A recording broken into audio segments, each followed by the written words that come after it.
Alam niyo ba na may programang Setup o Small Enterprise Technology Upgrading Program na makatutulong sa mga gaya ni Sir Franco? Makakausap ko ngayon sina Sir Amiel at Miss Denise mula sa DOST para mas maintindihan natin kung ano ba itong setup.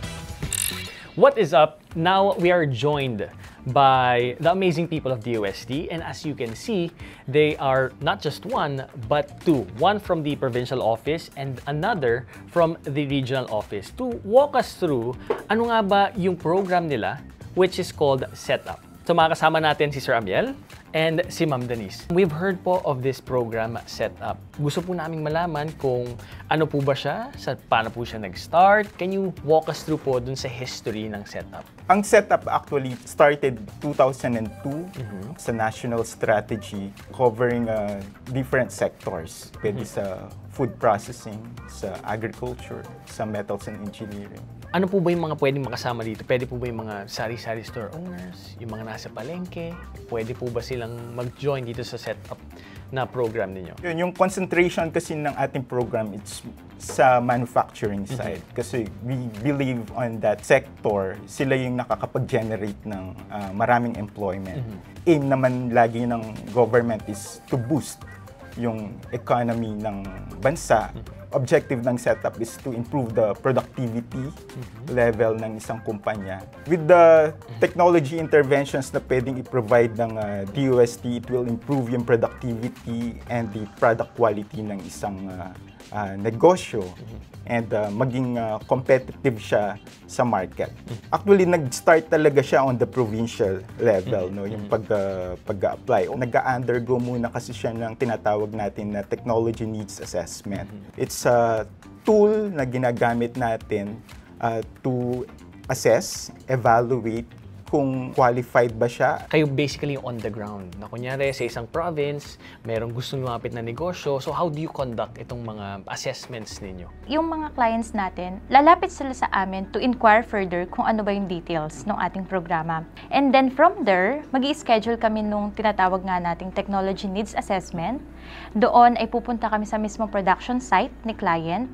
And then sasagutan natin yung pinaka-form natin to really evaluate if yung bang client is really qualified na sa program, ano ba talaga yung technology na kailangan niya, no? So upon visit sa client, we will interview, conduct production tour, no? Kakausapin natin si applicant. We have priority sectors. Isa dyan is food processing, metals and engineering, furniture, gifts, decors and handicrafts, health and wellness, and marami pang iba, no? With your experience, ma'am, dito po sa Tarlac, ano po yung nakikita nyong nagiging impact ng Setup? Every year, dumarami yung nakakaalam dun sa ating program. Dumarami rin yung gusto mag-avail ng ating program.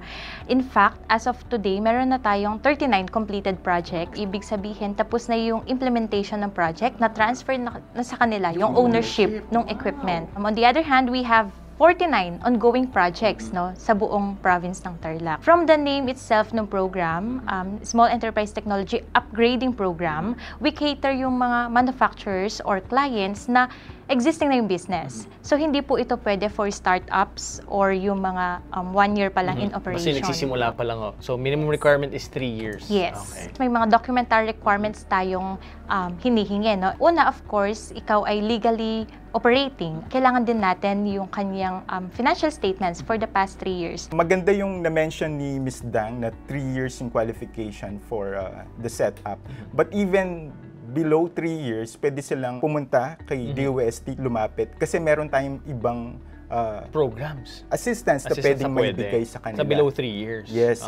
Kasi yung Setup, hindi lang siya dun sa technology acquisition. Meron din siyang iba't ibang assistance na pwedeng ibigay. Kailangan kasi yung objective natin is maging able human capital, di ba? So, hindi lang dun sa equipment, but also dun sa people. So, ano yung, sir, nakikita nyo on the regional level na nagiging impact nito sa mga businesses and sa economy ng Philippines? Year on, kasi talagang lumalaki yung actually even yung project cost namin. It's a good problem. But it is a good indicator na kumbaga maraming interested na mga firms to upgrade. No? Despite na nagkaroon ng pandemya, nandito pa rin sila to bounce back from the pandemic, di ba? Kailangan kasi din natin na makipag-compete sa iba't ibang bansa din, no, para mas umusbong yung ekonomiya ng ating bansa. So sir, paano po ba sa ating pong mga manonood, paano po ba sila lalapit to apply for the program? For those interested po na mag-apply sa setup, lapit lang po sila sa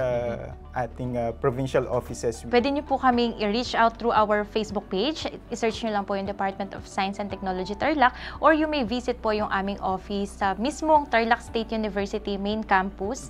Hanapin niyo lang po ang DOST office. Itanong niyo lang po sa guard, no, para i-guide po kayo papunta sa aming office. Kung tayo po ay magko-qualify, or kung hindi man actually, no, we can always offer you po yung ibang programs sa DOST na makakatulong po sa inyo. So ma'am, dito ba sa Tarlac, meron ba kayong natulungan? Do you have a specific business na help nyo na mismong program ng setup? Yes, no, meron tayong isang very globally competitive na natulungan sa setup program. In fact, 2 yung projects na avail niya, no, through setup program. Maliban pa dun sa mga trainings and consultancy services na na-provide natin sa kanila.